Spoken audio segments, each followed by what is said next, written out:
भागवती गंगा परिवार में आप सभी का बहुत बहुत स्वागत है। सभी को जय जय श्री राधे श्याम। मित्रों, अभी तक जिन्होंने हमारा चैनल सब्सक्राइब नहीं किया है वह सभी हमारे चैनल को सब्सक्राइब कर लें और इस परिवार की सदस्यता को ग्रहण कर लें। साथ ही साथ में बेल आइकन को भी दबा लें ताकि आने वाले वीडियो की जानकारी आपको प्राप्त हो सके। और जो भी वीडियो अपलोड होती हैं उनको आप लोग कम से कम 5 बार देखें और एक डायरी बना करके फिर उस मैटर को नोट करते चलें। इससे आपको साप्ताहिक कथा तैयार करने में कोई भी असुविधा नहीं होगी। जो लोग कथा को सीखने के इच्छुक हैं उनको भी, या फिर जो भागवत कथा के बारे में या विषय में संबंध में जानकारी प्राप्त करना चाहते हैं उनको भी आप सभी यह वीडियो शेयर किया करें ताकि वो लोग भी अधिक से अधिक भागवत जी का श्रवण पान करें और भागवत जी के विषय में अधिक जानकारी प्राप्त कर सकें। तो सभी से अनुरोध है, आप सभी जब भी चैनल पर आएँ तो चैनल को सब्सक्राइब अवश्य कर लें, बेल आइकन को प्रेस कर लें और ऐसे ही सुंदर सुंदर वीडियो के माध्यम से भागवत जी की जानकारी प्राप्त कर सकते हैं और साप्ताहिक कथा बहुत ही आसान तरीके से आप कहना सीख सकते हैं। तो अभी जैसा कि आप सभी को पता है कि सर्वप्रथम हम साप्ताहिक कथा तैयार करेंगे, उसके उपरांत में फिर हम 7 दिनों में गाने वाले भजन बताएंगे, उसके बाद में फिर आपको मंच पर बोलने का तरीका ये भी बताया जाएगा और अंत में आपको जो भी श्लोक अभी तक मैंने अध्ययन कराए हैं उन सभी का रिवीजन भी आपको कराऊंगा। जिनको भी संस्कृत के श्लोक बोलने में कठिनाई होती है उनके लिए भी सरलतम विधि से आपको श्लोकों का गान करना भी आपको सिखाऊंगा। चलिए आज की वीडियो को प्रारंभ करते हैं ज़्यादा समय ना लेते हुए। जैसा कि आप सभी को पता है, द्वितीय दिवस की कथा के 2 पार्ट आपको मैं दे चुका हूं, उनको खूब अच्छी तरीके से अध्ययन करें और आइए आज तृतीय पार्ट में प्रवेश करते हैं। पूर्व में मैंने आपको बताया था कि 6 प्रकार के प्रश्न विश्व के कल्याण के लिए सौनकादिक मुनियों ने भगवान सूत जी से नैमिषारण्य के पावन क्षेत्र में पूछे थे और उन प्रश्नों का उत्तर देने से पूर्व श्री महाराज जो सूत भगवान हैं उन्होंने अपने गुरु जी को नमन किया था। किसको नमन किया? अपने गुरु भगवान को नमन किया था, क्योंकि मैंने आपको बताया था बिना गुरु के किसी भी शंका का समाधान नहीं होता। तो जब अपने गुरु सुखदेव जी को सूत जी ने नमन किया तो सौनकादिक मुनियों ने प्रश्न कर दिया कि आपके गुरु जो सुखदेव भगवान हैं जिनको आपने नमन किया, इनका जन्म कैसे हुआ, उनके जन्म की कथा हमें विस्तार से बताइएगा। तो महाराज श्री सूत जी कहते हैं कि एक समय की बात है, कैलाश पर्वत पर भगवान महादेव रहते हैं और उनकी अर्धांगिनी भगवती माता पार्वती जी रहती हैं। जिस कैलाश पर भगवान भोलेनाथ रहते हैं उसी कैलाश पर एक तोता तोती रहते हैं और वो तोती जो है मादा, वो गर्भवती है। कुछ समय के बाद में वह एक संतान को जन्म देने वाली है। कहते हैं एक समय की बात हुई कि कैलाश पर्वत पर जब भगवान शिव शिवा के साथ रमण करते थे तो नारद जी का आगमन हुआ। नारद जी ने विचार किया कि लक्ष्मी नारायण में तो कई बार लड़ाई करवाई, ब्रह्मा और ब्रह्माणी में भी करवाई, किंतु अभी तक महादेव और पार्वती जी के बीच में अभी भी लड़ाई नहीं हुई। इनके मध्य में एक बार और लड़ाई करवा दूं तो फिर आनंद ही आ जाए। तो देखो नारद की कुछ परिभाषाएं दी गई हैं। भाई नारद कौन है? बोले नारम ज्ञानम ददाति इति नारदः, जो हमें ज्ञान दे, जो अंधकार को मिटाकर हमें ज्ञान का मार्ग दिखाएं, प्रशस्त करें ज्ञान का मार्ग, वही देवर्षि नारद हैं। और दूसरी परिभाषा है, बोले नारम अज्ञानम द्यति खंडयति इति नारदः, जो जीव के हृदय में उपस्थित अज्ञान को, तिमिर को खंडन कर दे, उसको नष्ट कर दे और उसके हृदय में ज्ञान का दीप जला दे, ज्ञान की स्थापना कर दे। तो ऐसे ही संत को नारद कहते हैं। और ब्रज में तो ये भी कहते हैं कि जहाँ लड़ाई न हो और वहाँ जो लड़ाई कर दे उसको नारद कहते हैं, और जहाँ लड़ाई हो रही हो शांत करा दे उसको भी नारद कहते हैं।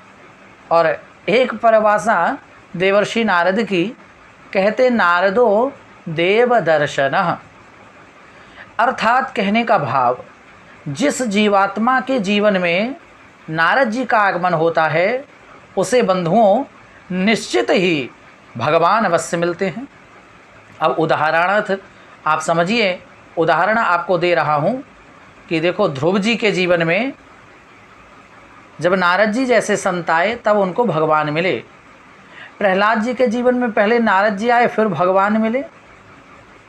तो कहीं ना कहीं नारद जी जैसा संत जिन जीवों के जीवन में चलकर आता है उसका संबंध भगवान से स्थापित अवश्य हो जाता है, ऐसे संत को ही नारद कहते हैं। तो नारद जी का आगमन हुआ, शंकर जी तो तपस्या में लीन है बाहर और माता जी अंदर उपस्थित हैं। और जब माता जी अंदर उपस्थित थी तो महाराज देवर्षि नारद जी प्रवेश किए। माता जी ने बड़ा स्वागत किया नारद जी का, हाँ गुरु जी पधारे, क्योंकि माता जी नारद जी को गुरु मानती हैं और कहते हैं कि गुरु जी जब कभी भी बिना बताए या फिर अतिथि भी बिना बताए आपके घर आए तो उसके सम्मान के लिए हमें दरवाजे से उसको लेने जाना चाहिए और अपने घर के अंदर प्रवेश कराना चाहिए। क्योंकि भाई देखो, गुरु कौन है? भगवान से मिलाने वाला। और आपका जो अतिथि है वो भी कौन है? देव के समान है।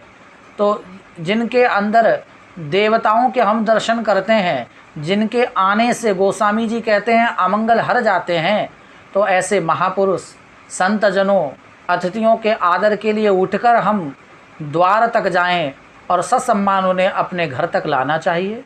गोस्वामी जी ने चौपाई लिखी, सेवक सदन स्वामी आगमनो, सेवक सदन स्वामी आगमनो, मंगल मूल अमंगल दमनु।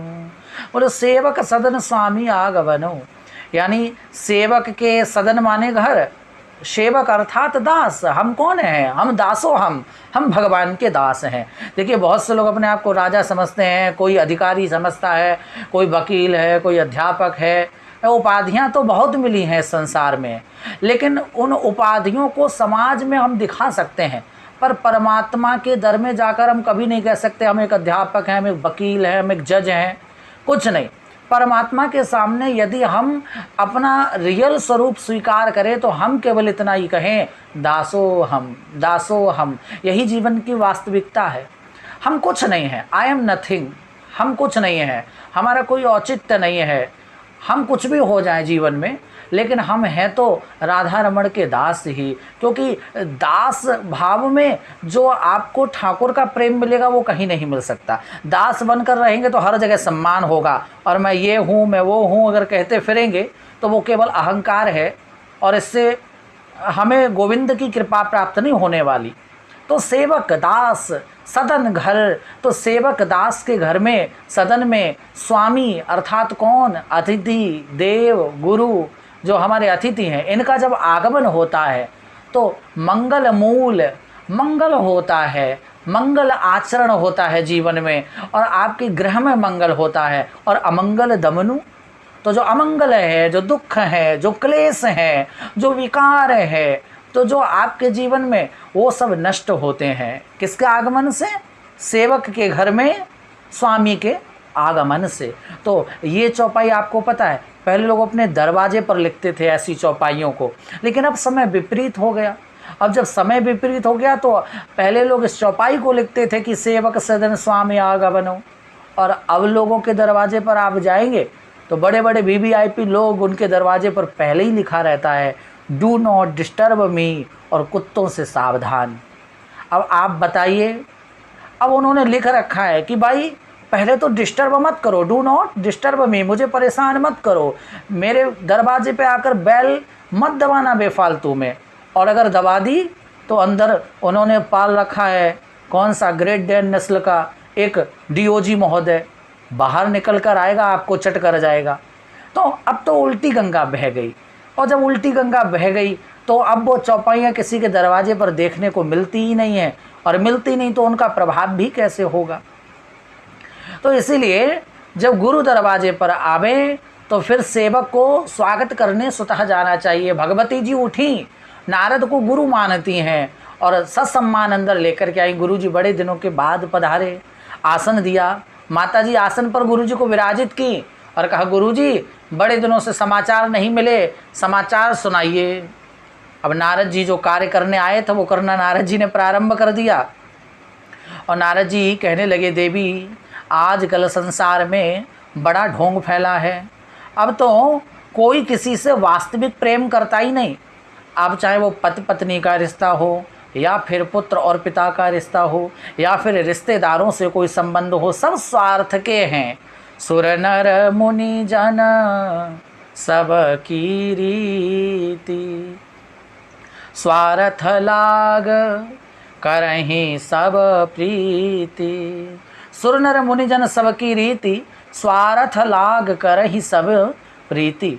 तो नारद जी कहने लगे, अब तो सब स्वार्थी हो गए, अब तो कोई किसी से प्रेम नहीं करता, सब प्रेम में छल करते हैं। माता जी बोली, जो होंगे वो होंगे, जो छल करते होंगे, पर हमारे स्वामी तो हमसे आज तक झूठ ही नहीं बोले, तो छल करने की क्या बात है। हमारे स्वामी जी तो वो सब भी हमको बताए जो गुरु आज्ञा से कहा जाता है कि बताना नहीं चाहिए, वो भी हमारे स्वामी हमको बता दिए।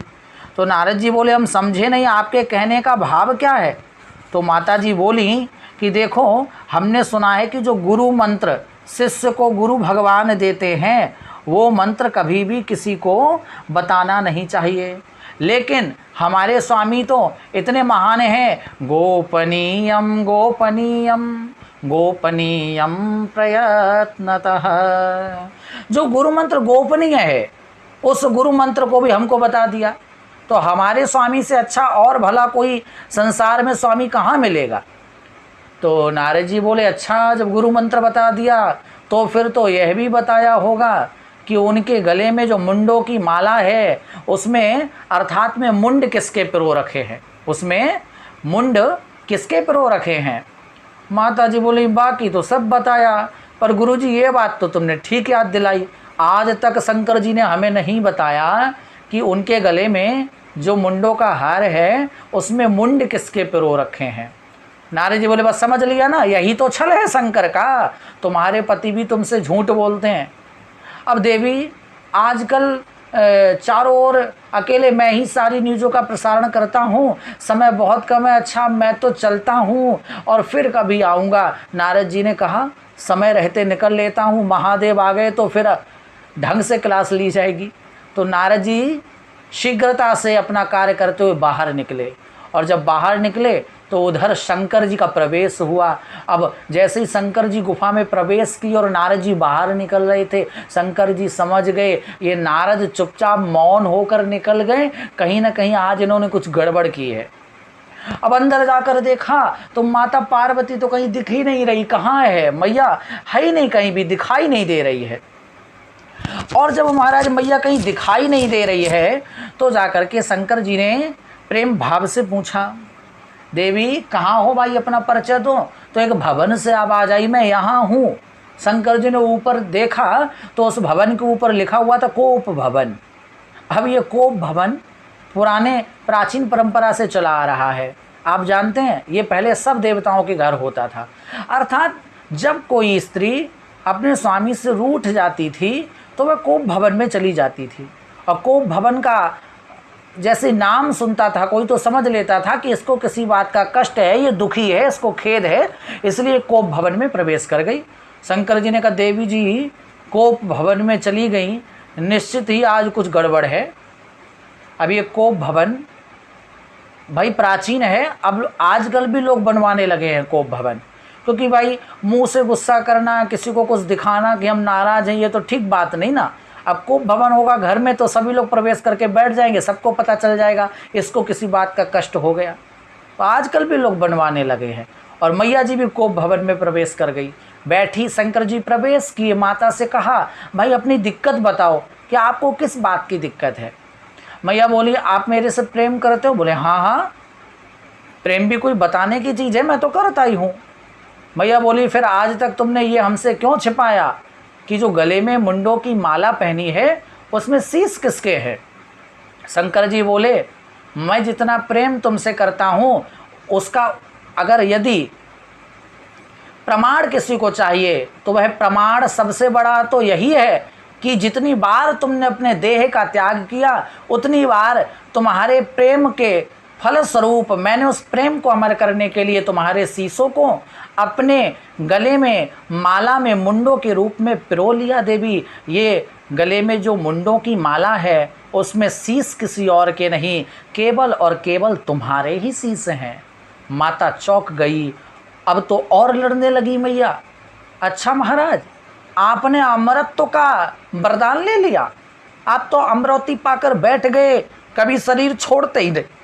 वचन लिए थे साथ साथ मरने और जीने के, खुद तो अमर हो गए और मैं आज तक मर रही हूँ और आप शीश धारण कर रहे हो। भला ऐसा भी कहीं प्रेम पति और पत्नी में होता है? अरे आप अमर हो गए तो हमको भी अमर करना चाहिए था ना आपको। शंकर जी बोले देवी माफ़ कर दो, अरे मैं बहुत बार प्रयास किया कि अमर कथा तुम्हें भी सुना दूँ, तुम अमर हो जाओ, पर वो कभी सुदिन सुमंगल वाला दिन कभी आता ही नहीं। वो कभी ऐसा दिन नहीं आ पाया जब मैं तुम्हें अमर कथा सुना देता।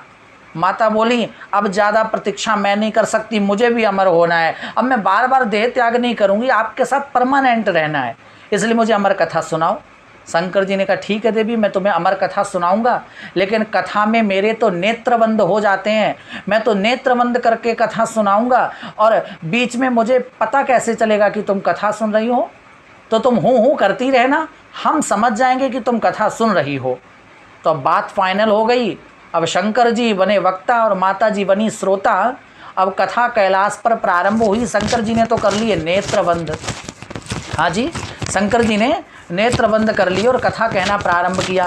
देखो, जब कथा कहते हैं ना कोई वक्ता, तो उनको आयोजकों की या जो कथा करा रहे हैं उनकी थोड़ी प्रशंसा करनी चाहिए।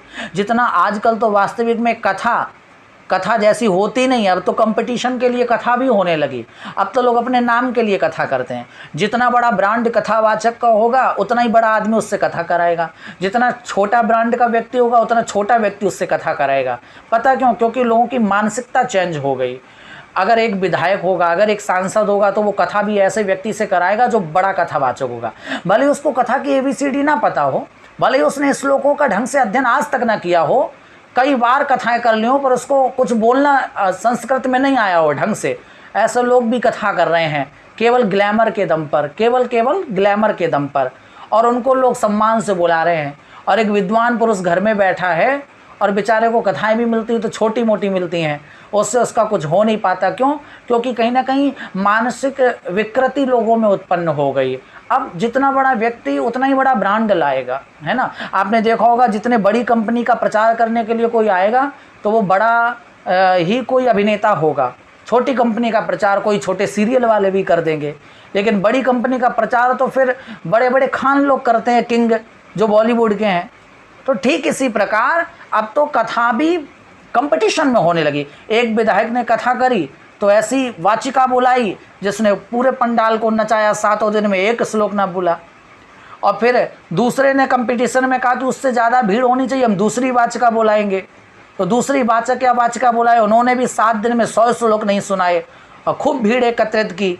अब कंपटीशन में लोग बात कर रहे भाई उनकी कथा अच्छी हुई कि उनकी कथा अच्छी हुई। तो यहाँ तो लोगों को अपने नाम से मतलब हो गया। अब कथा का फल क्या है, कथा क्या करती है, भागवत जी की कृपा कैसे मिलेगी, इन सब से उनका कोई लेना देना नहीं है। इसीलिए क्या है कि कथाएं जगह जगह हो रही हैं पर उसका ठीक ठीक फल किसी को नहीं मिल रहा है। तो भाई अब जैसा समाज है वैसा ही तो आपको कुछ करना पड़ेगा। तो इसलिए जब कथा करें ना, तो आप चाहते हैं कि परीक्षित एकाग्र भाव से 4 घंटे कम से कम कथा सुने, तो रोज़ उसकी प्रशंसा थोड़ी करो, उसके परिवार की उसकी थोड़ी प्रशंसा करो। शंकर जी भी बोले धन्य धन्य गिरिराज कुमारी, धन्य धन्य गिरिराज कुमारी, तुम समान नहीं को उपकारी। हे गिरिराज की कुमारी, तुम धन्य हो, तुम धन्य हो, तुम्हारी महिमा का बखान कहाँ तक करूं। अब तो माता जी प्रसन्न हो गई, तो थोड़ी प्रशंसा की रूपरेखा बनाई, मंगलाचरण किया और फिर शंकर जी ने